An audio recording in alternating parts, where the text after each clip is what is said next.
안녕하세요. 커리큘럼 센터 김인영입니다. 오늘 워크숍에서요. 첫 번째는 제가 이제 강의 계획서 분석 결과를 말씀드릴 거고요. 두 번째는 이제 좋은 대학 강의를 위한 강의 계획서 작성법을 저희 센터장님이 발표를 해주실 예정입니다. 그리고 이제 발표 두 개 다 끝나고 나서 그다음 질의응답을 하도록 하겠습니다. 그러니까 이제 2015학년도 그 중앙대학교 강의계획서 분석 결과인데요. 이거 발표하기 전에 저랑 같이 이제 가위바위보 한번 하실까요? 교수님들이라 안 하시려나? 자, 안 내면 진다 가위바위보. 자, 마지막입니다. 안 내면 진다 가위바위보. 안 내셨네요. 네.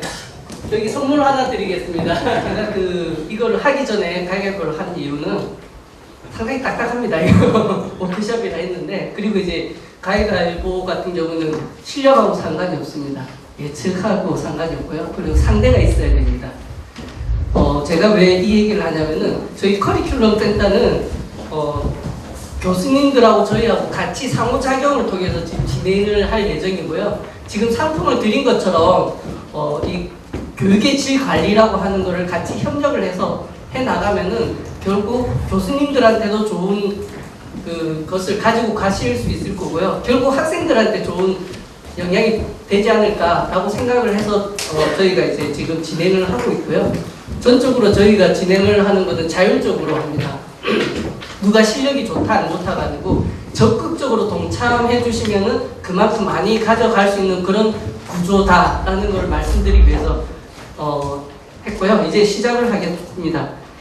일단 강의 계획서 분석 목표 및 기대 효과, 그다음 질 관리 프로세스, 분석 모델, 분석 대상 검증, 분석 결과, 아주 딱딱한 겁니다. 일단 이제 강의 계획서 결과를 통해서 교육의 질 관리를 하겠다라고 하는 건데요. 강의 계획서 하시면은 대부분 어떻게 생각을 하실런지는 모르겠는데 상당히 중요한 듯하면서도 그냥 지나가는 그냥 형식적으로 그런 게 이제 지금 현 상황인 것 같고요.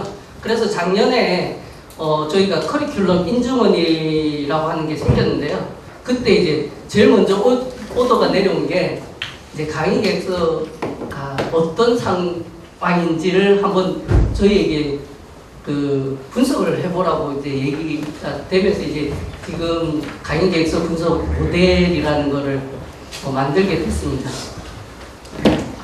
일단 이제 작년에 예비 인증을 하고 나서 이제 그 다음에 강의 계획 이제 질 관리 프로세스로 이제 조금 더 발전을 하게 됐는데요.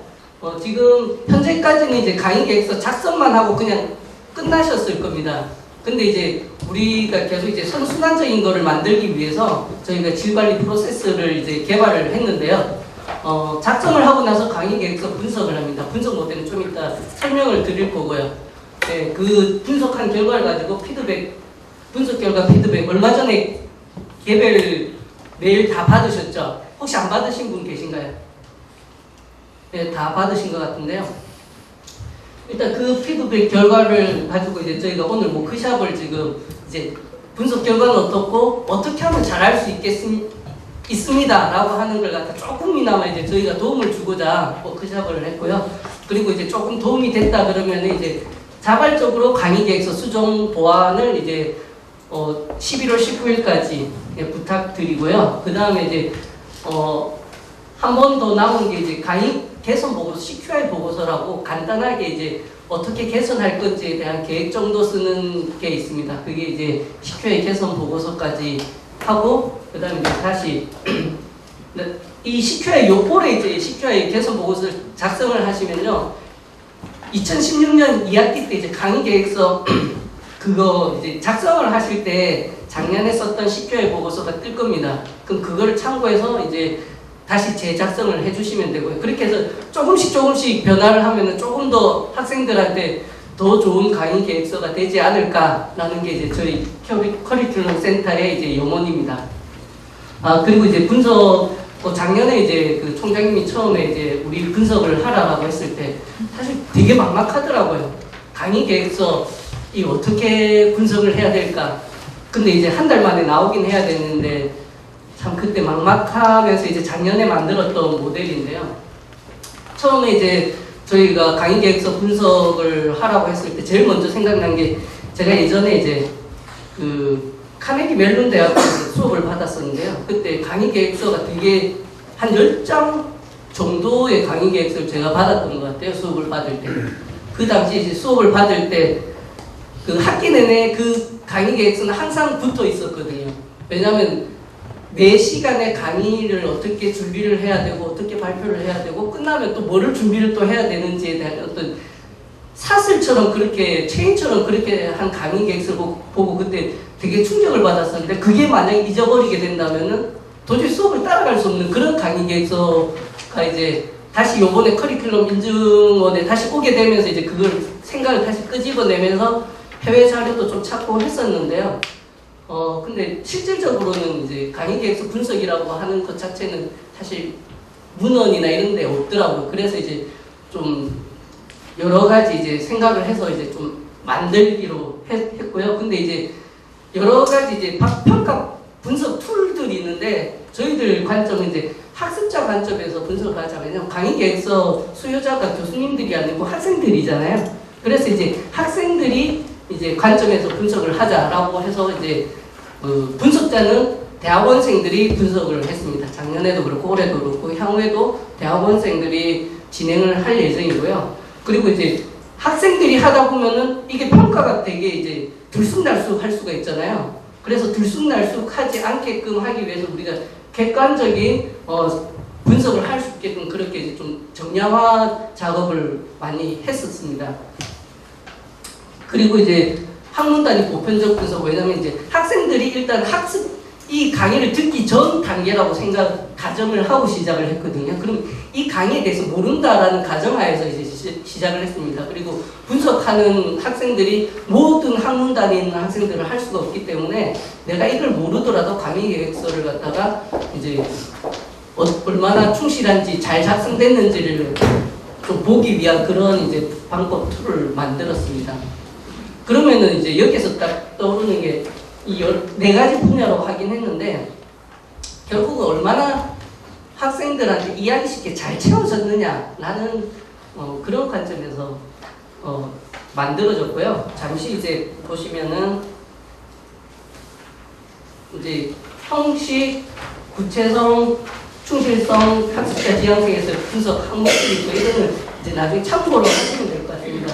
그래서 구성 요소에 대해서 이제 전부 정의를 했고, 그 다음 요거에 따른 이제 5점 척도로 저희가 이제 분석을 진행을 했습니다.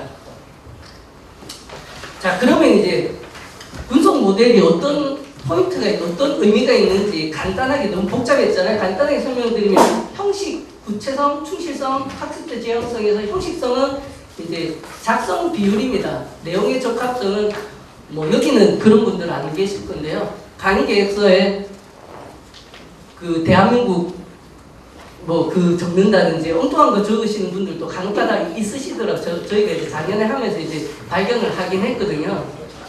예, 또 어떤 교수님들은 전화 와서 그러면은 그냥 이제 자기가 적고 싶은 거 적어도 되겠네 뭐 이렇게 얘기하시는 분들도 있는데 대부분은 맞게끔 적기 때문에 이 점수는 거의 가져간다고 보시면 되고요. 작성 비율입니다. 뭐냐면 작년에 이제 그 분석 모델을 만들 때 제가 샘플을 몇 개를 뽑았는데 너무 공단이 많으시더라고요. 그래서 이제 가장 형식적인 면에서는 작성 비율이라고, 그러니까 칸만 채우면 이건 점수를 받을 수 있는 그런 거라고 보시면 되고요. 이 구체성은 항목을 양적으로 상세히 제시한 양적으로 많은 점수 많이 받으십니다.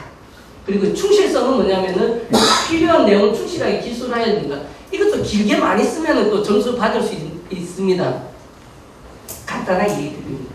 그리고 이제 그 학습자 지향성, 가독성하고 학생 참여인데 이것도 가독성도 거의 드리는 그런 점수라고 보시면 되고요. 학생 참여는 이제 학생들이 이제 강의 평가할 때 강의 계획서 명확성 있잖아요. 그거 가지고 저희가 그대로 점수를 반영했거든요. 그래서 이 부분은 이제 저희가 크게 실질적으로는 요 세 가지에서 점수가 많이 차이가 나게 됩니다. 근데 잠시 이제 샘플을 보시면 이거는 거의 제일 잘한 이제 강의 계획서인데요.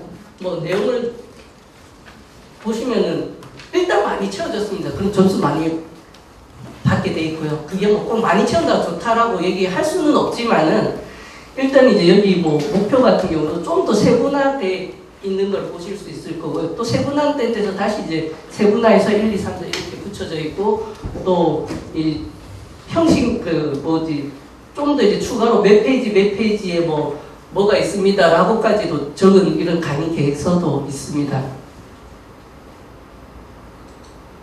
반면에 이제 이런 강의 계획서도 있습니다. 그리고 가장 일반적인 평균적인 강의 샘플은 이제 요 정도로 보시면 되고요. 아무튼 우리가 이제 그 분석을 하기 위해서 4가지로 나누긴 했지만 좀 세세하게 좀 자세하게 적으면은 점수를 많이 얻으실 수 있다라고 하는 그렇게 생각을 하시면 되고요. 그리고 이거는 이제 저희도 이제 전공 분야별의 어떤 특성도 반영을 해야 되기 때문에 그건 이제 차후에 계속 조금 보완해 나갈 예정입니다.